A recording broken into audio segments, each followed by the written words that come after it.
Bana hep videolarda niye kendini göstermiyorsun diye sitem ediyorlar. Ben de diyorum beni görüp ne yapacaksınız ki? Ben köye gelmişim, köyü görün. Onun için ben kendimi çok öyle videolarda, fotoğraflarda göstermeyi sevmiyorum. Hadi bu video böyle olsun. Bugün Lao Chai köyüne gideceğim. Bu aşağıda gördüğünüz köy. Sapa merkezden buraya kadar taksiyle geldim. Ama burada çalışma olduğu için araba inemiyor. Yürüyerek gidiyorum. Motor kiralayıp da gelebilirdim ama hava yağmurlu. Motorla çok uğraşılmaz bu yağmurda.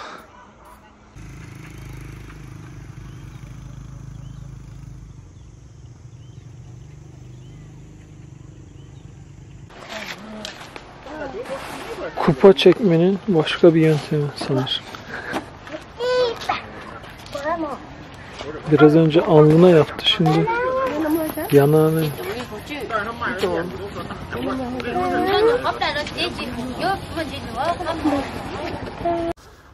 Alet eski olduğu için çok işe yaramıyormuş. Baş ağrısı varmış kaç gündür. O öyle biraz dindiriyormuş onu.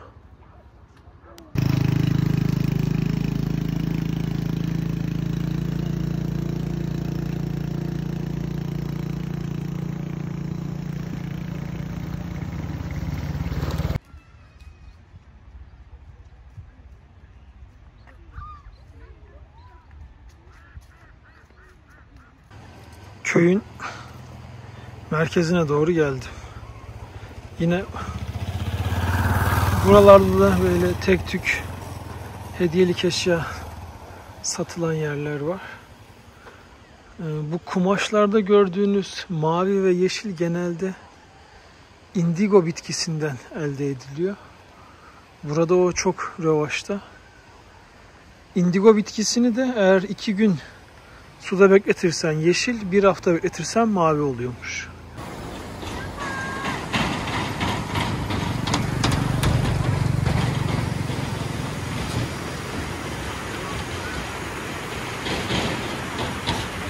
Burada bir su değirmeni diyeyim artık buna.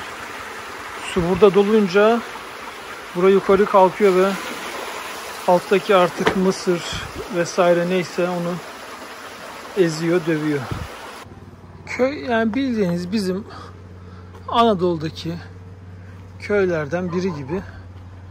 Ama tabii biz biraz demin biz bayağı hijyeniyiz buralara göre. Daha önce birkaç tanesinin evine gitmiştim. Yani evlerine çok kalınacak gibi değil. Yani fakirlik, yoksulluk olabilir, ona lafım yok da. Hani bu hijyene önem vermeyeceğin anlamına gelmiyor. Dolanıyorum köyde böyle, bakıyorum değişik, ilginç bir şey varsa. Köyün diğer tarafına geldim. Ben şu yukarıdaki yoldan inmiştim.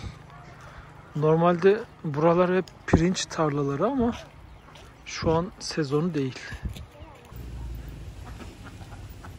Köyün merkezindeyim artık.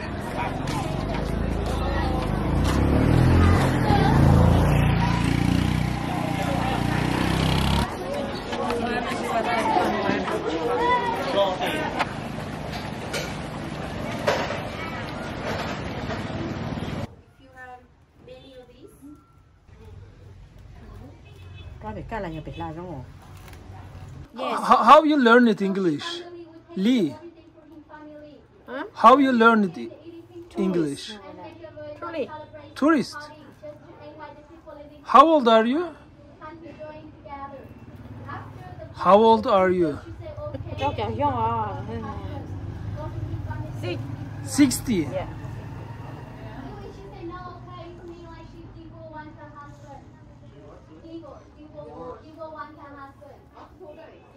You? I am 37. 37. Yeah.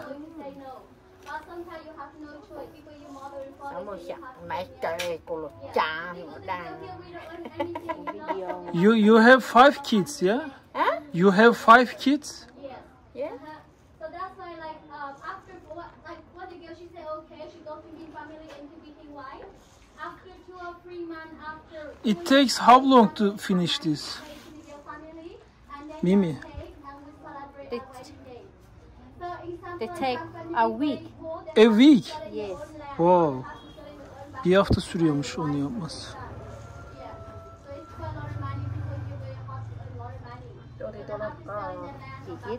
And how much it? What? How much it after finish? To sell? Yeah, to They sell. cost like 1,500,000. 1,500,000. Okay. Yaklaşık $60 satıyormuş. You buy only one more. Okay? Okay. You shopping. Shopping yap diyor. Okay, o kadar You çektim. picture money. You shopping for me. I will give money. Okay? I will give money. I will not shopping. Okay? Okay? Okay.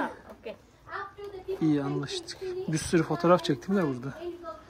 Gördüğünüz gibi Vietnam'ın ücra köşesindeki bir köydeki teyze ve kızı İngilizce konuşuyor. Parayı kızına verdim de. Hadi güle güle dedim. Güle güle yok diyor. Bana para vermedin diyor. Dedim kızına verdim işte. Bir köy marketi.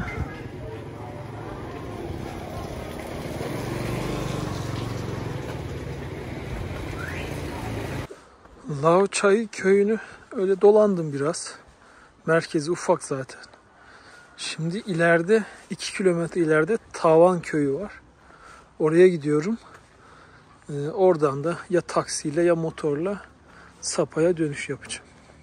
Her fotoğrafta, videoda motor çıkabilir. Gayet normal.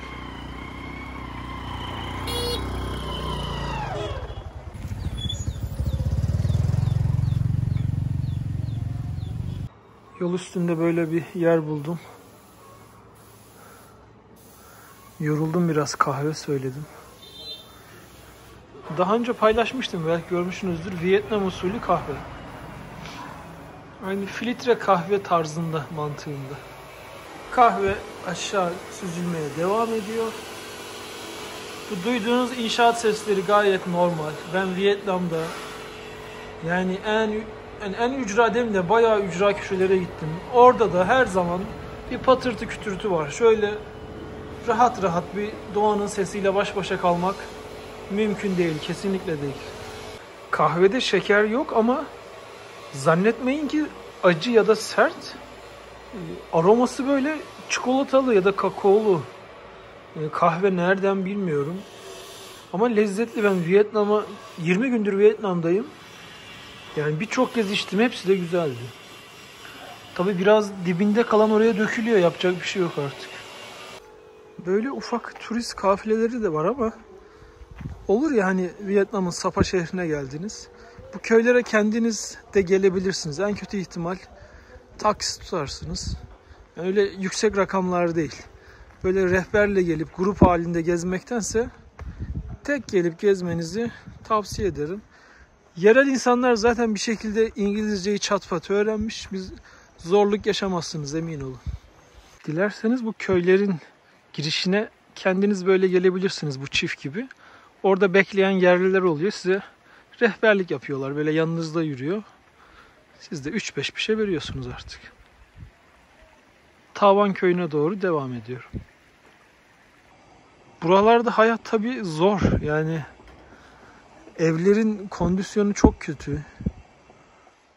Sürekli bağ, bahçe, ağır işlerde uğraşıyorlar. Hani gördüğüm kadarıyla da yük kadınların omzunda genelde. Burada yumuşak taş dedikleri bir taş var. Çok çıkıyor galiba. Onlardan böyle hediyelikler yapıyorlar. Ben de bir tane ince işçilikli dün buldum ve aldım. Gerçekten güzel şeyler. Hepsi el yapımı bunların. Benim aldığım çok daha ince işçilikliydi. Fiyatları da makul seviyelerde. Aynı zamanda buna bildiğim kadarıyla sabun taşı da deniliyor.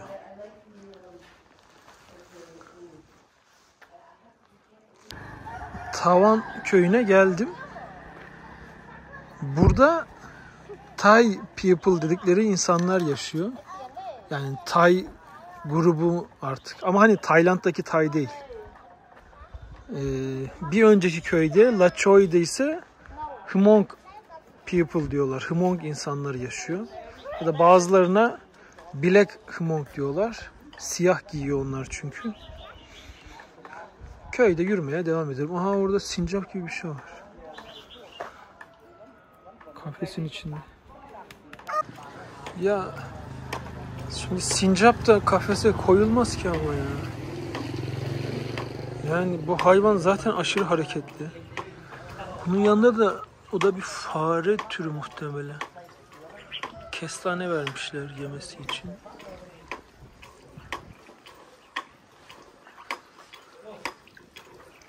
İçeride yine o kovadan çekiyorlar.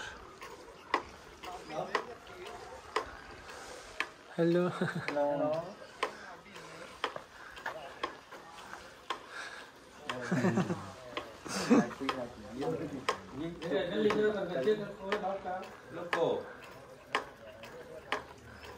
Gel çay iç dediler. Ben de hemen oturdum. Thank you. Anladım.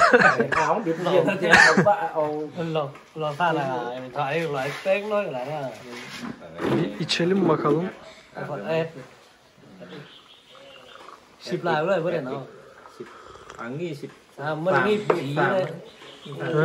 Acı bir çay ama çay yani harbi çay. Ben içeyim biraz takılayım burada. Orada da kovaya devam ediyor abimiz.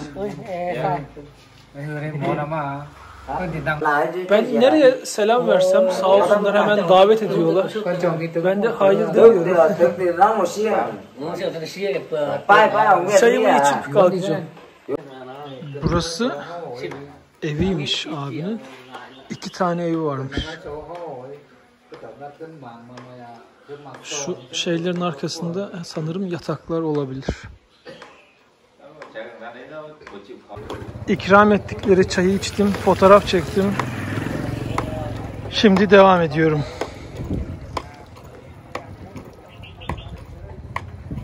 Bunlar İngilizce yazılışı Thai people ama kendileri telaffuz ederken Zai diyorlar. Zai people diyorlar.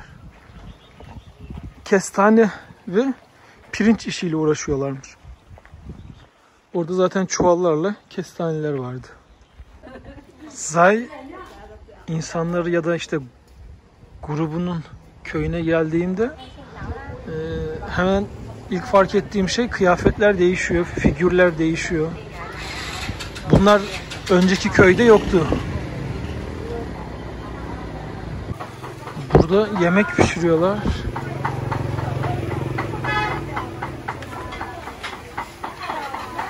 Sanırım ördek.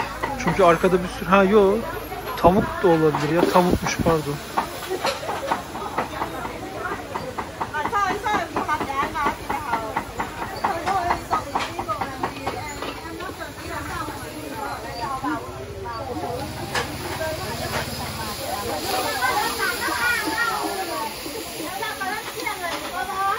Şu pirinçleri o bambu yapraklarına sarıyorlar sanırım.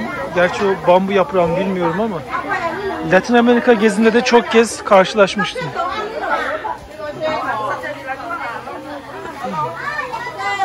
Burada sanırım yine bir kutlamaya denk geldim. Bir şey var.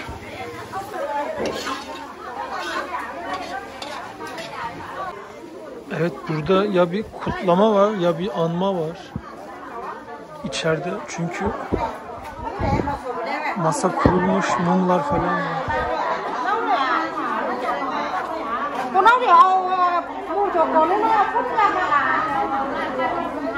O içerideki gelin olabilir belki, sanki kına gibi, hani şu an tamamen tahmin ediyorum.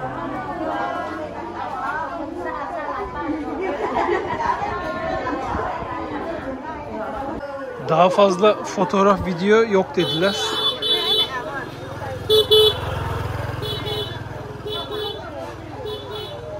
Devam ediyorum. Tabii yalan yok şimdi. Köye bu kadar çok turist gelince ister istemez Yerel insanlar da değişiyor. Hani hayatını ona göre şekillendiriyorlar. Bu evlerde homestay dedikleri bir kalma şekli var. Yani sana bir oda veriyorlar ya da yatak veriyorlar. Ücreti karşılığı orada kalabiliyorsun. Ama hani şey yok. Yani bunların gerçek kültürünü evde göreyim pek diyemiyorsun. Çünkü o tip yerler, hani kalabileceğiniz yerler genelde hep turistler için ayrılmış. Orada bir kültür vesaire görmeniz zor. Böyle. Burada tütsüler var. Daha doğrusu tütsü çeşitleri. Bu dallar da kokuyor. Şunları biliyorum. Onları böyle yakıyorsun. Ve yarım saat yanıyor ve odayı kokutuyor. Burada da sanırım amcamız onları kurutuyor. Muhtemelen o dalları böyle ufacık yapıyor. Sonra un haline getirip en son bu şekli veriyorlar galiba.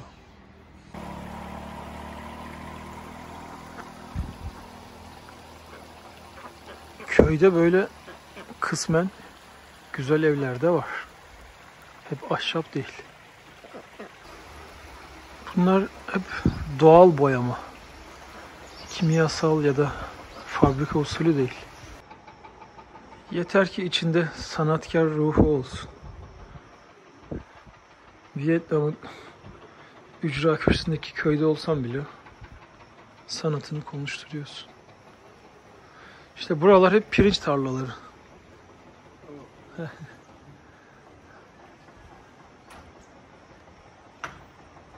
Sanırım şu göbek Tavan köyünün merkezi.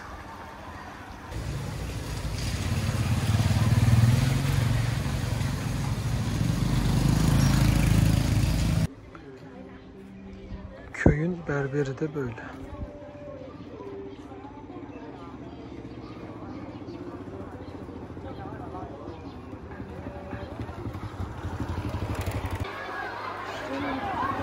Kasaplar hep böyle açık. Arkada okul var. Oradan geliyor bu sesler.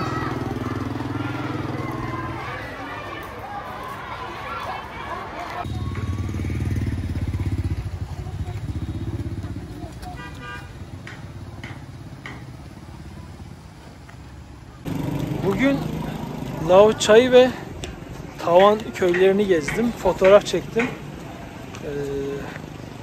Sapa şehir merkezine gelirseniz buralara muhakkak gelin. Çünkü şehre çok yakın.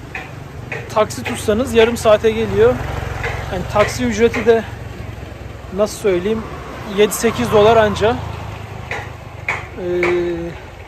Dediğim gibi aslında biraz turistik bir yer olmuş ama yine de özlerini koruyorlar. Böyle Çin malları hala gelmemiş buralara. Böyle. Sapa şehir merkezine çok yakın Ketket köyü var. Yani köye giderken de böyle yöresel kıyafetlerin satılıp kiralandığı birçok yer görüyorsunuz. Genelde Çinliler, gerçi Vietnamlılar da yapıyor. Kiralıyorlar bunları günlük, gün boyu onunla fotoğraf çekinip dönüşte geri bırakıyorlar.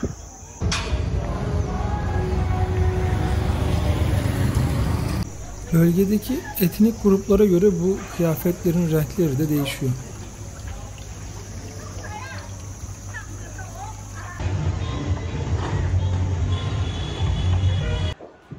Sapa şehir merkezindeki tren istasyonunun oradan böyle teleferikler kalkıyor. O teleferik ta şu 3000 küsür rakımlı dağın zirvesine kadar gidiyor. Tabii şu an sis olduğu için zirveyi göremiyoruz. Ben oraya gitmeyeceğim ama hani çok ilgimi çekmedi. O sinek kovucu Vietnam'da bolca görüyorsun. Köy turistik olsa da yine de köy havası var yani hani ben böyle daha çok yapay bekliyordum ama baya insanlar yaşıyor. Buralar tabi normalde pirinç tarlası ama şu an güzel zamana denk gelemedim. Yoksa buraları yemyeşil öyle uçuk yeşil olarak görürdük ama ne yapalım, her şey dört dörtlük olmuyor. Mesela şu aşağıdaki fena değil. O öyle kalmış. Niye öyle bilmiyorum. Güneş biraz kendini gösterince manzara da güzelleşmeye başladı.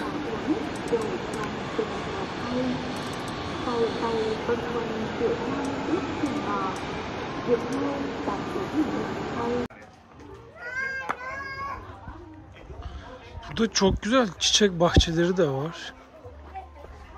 Pirinç tarlaları var. Böyle hediyelik eşya satan yerler var.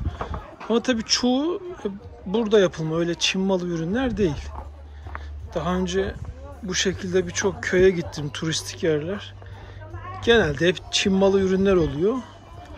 Burada ama hani kendileri yapıyor. Zaten çoğunun önünde dikiş makineleri var, orada yapıyorlar, görüyorsun.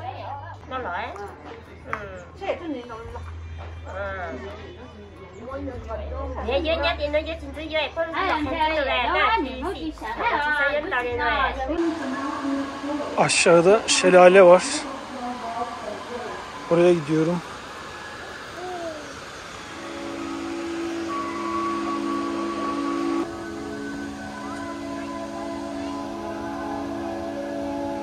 Böylesine güzel yerlere niye yüksek sesle böyle kulakları tırmalayıcı müzik koyarlar, hiç anlam veremiyorum. Bırak sakin sakin şu doğanın, suyun sesini dinleyelim. Öyle gezelim burada ama yok maalesef, mümkün olamıyor.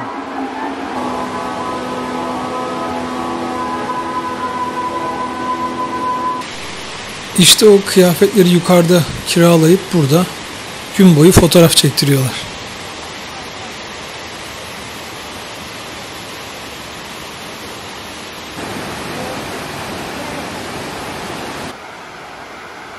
Şu tepeden indim biraz önce.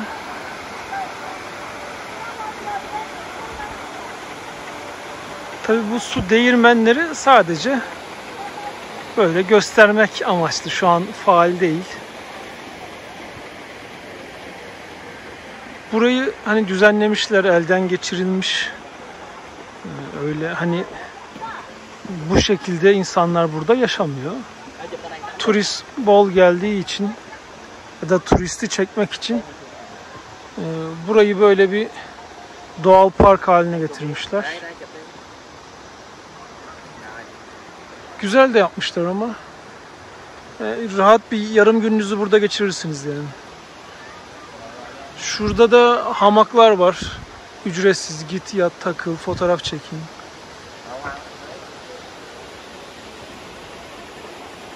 Arada böyle yereller geziyor.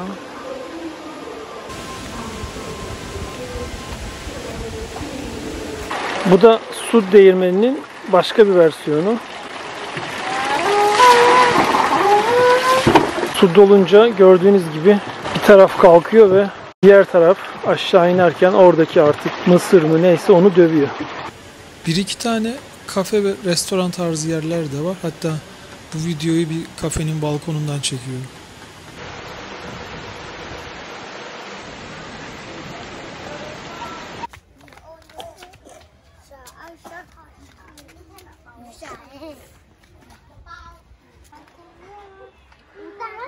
Oğlum popon da açık.